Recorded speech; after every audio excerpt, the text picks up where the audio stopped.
Thanks for being here. We just want to comment a little bit on the governor's State of the State. I think that most of what we heard was not anything remarkable. We did hear him talk a little bit about some of the things that have happened in the last couple of years that he said were successes, indications of improvement, which we think he's right. There are a lot of things, signs of improvement in our economy and things that Minnesota should be proud of. We frankly think that many of those things are somewhat related to the kind of discipline that we brought to the state budget in the last couple of years. I think the governor frankly acknowledged that when he talked about the problem that we have in the state budget this year compared to the problem that we faced 2 years ago. And I think he mentioned that we brought some discipline to the budgetary process in our budget attempts 2 years ago that have made a difference in controlling the growth and spending and bringing some much-needed reform to the state budget. So we do think and thank the governor for his acknowledgement of our success in that endeavor. But we do think that his prescription of more taxes on everybody, $3.5 billion of new taxes is not warranted. These are sales taxes that are going to hit everybody, taxes on clothing, taxes on lunch meat, taxes on haircuts, taxes on services. These things are going to affect everybody. You know, there's a local department store that talks about expect more, pay less. I think the governor is talking about pay more, expect less. People in Minnesota are going to expect less from our government. They're going to expect less in their paychecks. They're going to expect less in their pockets in their home budgets. And we think that this is not the right direction for the state of Minnesota. We believe that we need to hold our spending in line with revenues. There is going to be a growth in revenues in the state of Minnesota. We just need to have the discipline to manage the budget and bring reform to what we're doing and do it more efficiently and more effectively. I know Representative Daudt would like to make some comments. We have some business leaders here in the background too, and so Representative Daudt. Thank you, Senator. The senator said it accurately. I'm not sure that we saw a lot tonight that we were surprised to hear, but the governor certainly laid out his budget for us a couple of weeks ago, and you know, we've had a chance to look at that. We still have a lot of concern about whether that's the right direction for Minnesota. But the thing that stood out for me tonight was the governor's acknowledgement that the policies that we put in place over the last couple of years have worked. And I think what we're seeing here from the governor is a tale of two Minnesotas. And we're at a juncture here where we have to make some decisions in the next budget on what direction we're going to go. We've got a great success record, and the governor acknowledged that tonight, that we did accomplish good things in growing the economy and creating jobs over the last couple of years. It was great to hear him say that.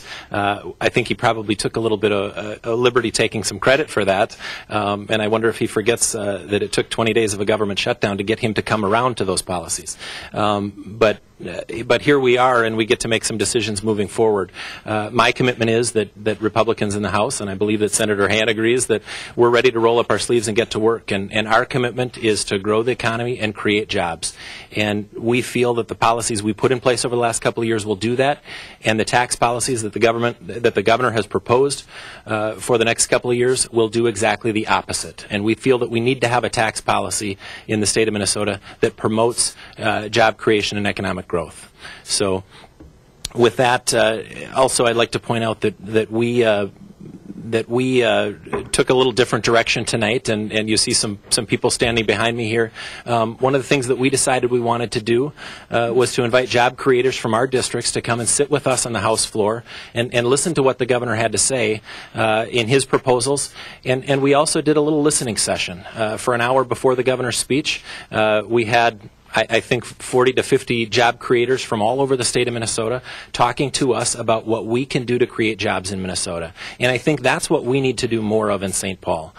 We spend a lot of time talking to each other and thinking we have all the answers, and we don't spend enough time listening to the people of Minnesota who actually create the jobs. And so that's our commitment. And I've said numerous times our number one priority is growing the economy and creating jobs. And so what we did tonight is bring people in to listen to on how we can help them do that. These are the people and business owners, small and large business owners in the state of Minnesota that actually create the jobs. So I think we'll probably take some questions, and then if you'd like, I think a couple of them certainly could stand for questions as well. Were you surprised that gay marriage came up in the state of the state? Not necessarily. We had heard that potentially was the case, but you know, I'm not sure that now is exactly the time to be talking about that. I know this is an issue that certainly the state of Minnesota is divided on, and one of the things that a lot of us have commented on in St. Paul is that we need to have a little more cooperation and working together. And I think that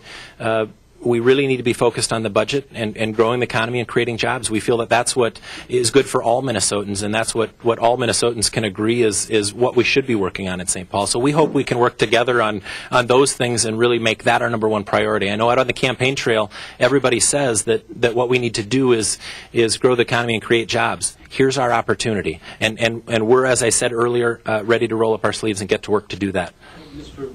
Senator Hann, would you comment on that also? Well, I agree with Representative Daudt. I think we had a pretty robust debate about that in the last election, and I think we need to focus on the budget. We need to focus on creating jobs, and that's what we're here to do. You were accused by Democrats for 2 years of overreaching when you guys have the majority, particularly because of what they said were divisive social issues. Is that happening here? Well, we'll see. I think. You don't consider this divisive? Well, I think that it certainly is an issue that has divided the people of the state of Minnesota. There's lots of very passionate opinions on this on both sides, and the majority certainly has the opportunity to bring whatever the issue they want to the floor. But we think that the budget, we think that how we are going to deal with the economy are the important issues, the central issues. We think the governor's approach is the wrong way to do it. We think that we have some suggestions and are willing to work on it in a better way. So we'll see. Is this an overreach? Well, we'll see what they do. I don't understand what that means. What do you mean? They're in charge. They're in charge. I guess that they're either going to do it or not. So well, if they do it, is it an overreach? Well, we'll see. We'll see what they do. Why are you so sensitive to talk about the gay marriage issue? Do you support? Personally? Yes, sir. Well, I think you know I voted in favor of the amendment, and so you know my feelings on it, and I'm not in charge of what the majority does. So I think that the issue has been a debate that we've had in the state. We currently have it as the statute, the state law. I think the attempt to change state law, as I understand the debate we had on the amendment, that was not the issue in the amendment. I think reading the debate we had on the amendment issue and saying that that's an endorsement to change state law, I'm not sure I would read it that way. If the majority reads it that way, then we'll see what they do. Is Minnesota ready for legal gay marriage, Representative Daudt? You know, I don't think that question necessarily is up to me. And as I said, well, you're the leader of the Republicans. Sure. You know, as I said earlier, I think that we can see from the results of the election that this is an issue that does divide Minnesota. And frankly, our priority is to work on issues that we think all Minnesotans care about and want us to tackle here at the Capitol. And we know that that's growing the economy and creating jobs. So that's our commitment. Another subject that I think surprised some of us, at least, that came up was a number of things on environmental issues. And I didn't see a lot of applause from the Republican side when he was talking about the needs to more clean energy and things such as that. Well, what's your thought on that segment of his speech? Well, I think that the challenge on clean energy is simply the cost-benefit analysis, and we have spent in the past number of years a lot of money on clean energy issues. I'm not sure that is translated into a better cost to consumers and a more stable generation of power. And so if we're going to go down that path of devoting more resources to developing these things and seeing the prices rise to consumers, I'm not sure that makes a lot of sense. So we'll see. I've not seen any bills yet come forward that would address that.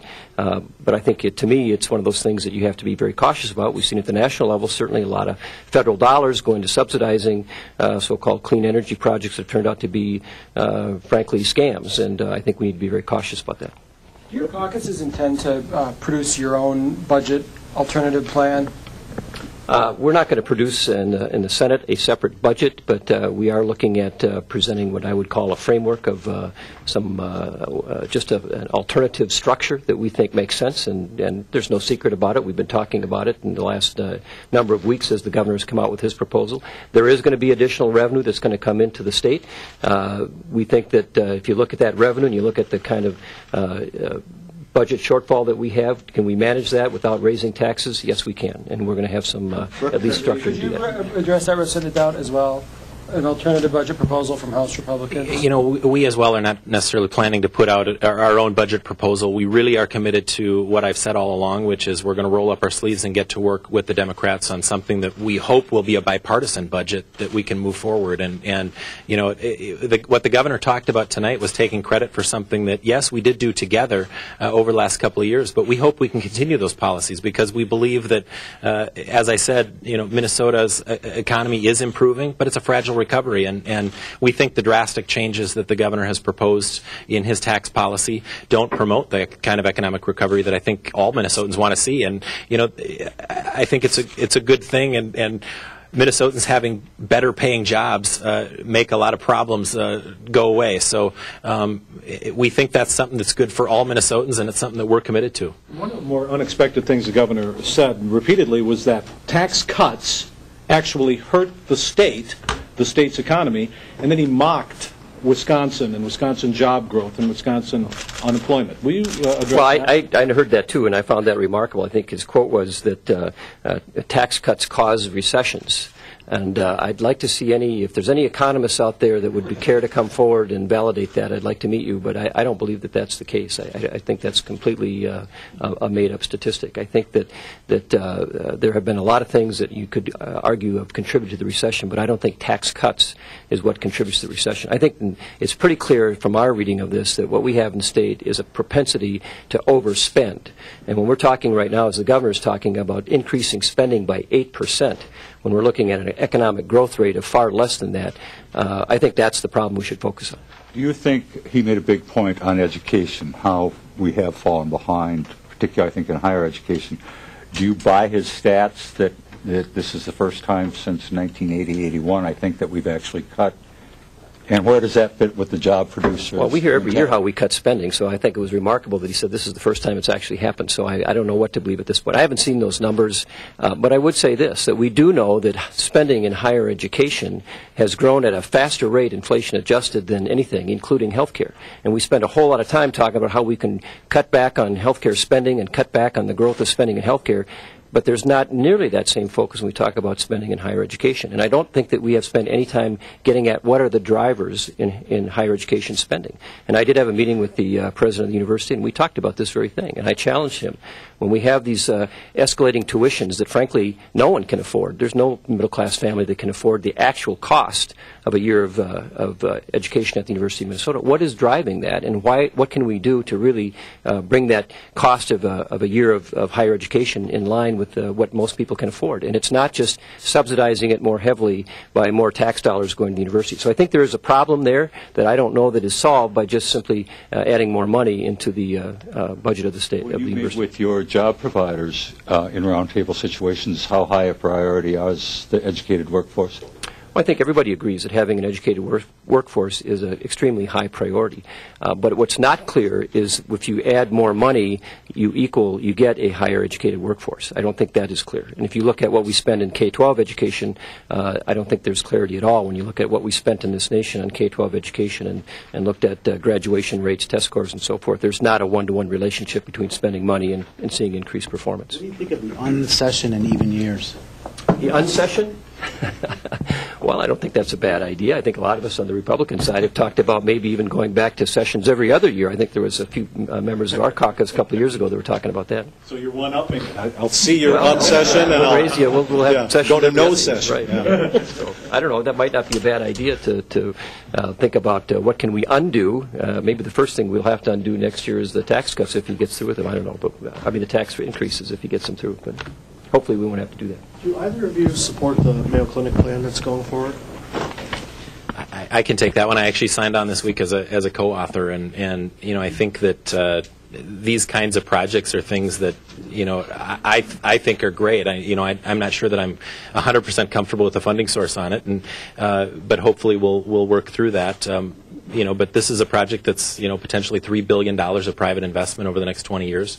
I also signed on to the Mall of America bill. That's $2 billion of private investment over the next few years. I forget how long that project is. But, and I'll also point out, we probably wouldn't need to do these kind of incentive projects if we had a tax policy in the state of Minnesota that was more competitive. So, yes, I do want to see that kind of private investment in the state. And I know the Mayo project is leveraging some future tax revenues that we wouldn't realize if we didn't do the project. So I think it's a good project, and frankly, I want to see Mayo become a world leader, and I want to see them stay right here in Minnesota. I mean, they are a world leader. I want to see them continue to be that, and I want to see them stay right here in Minnesota.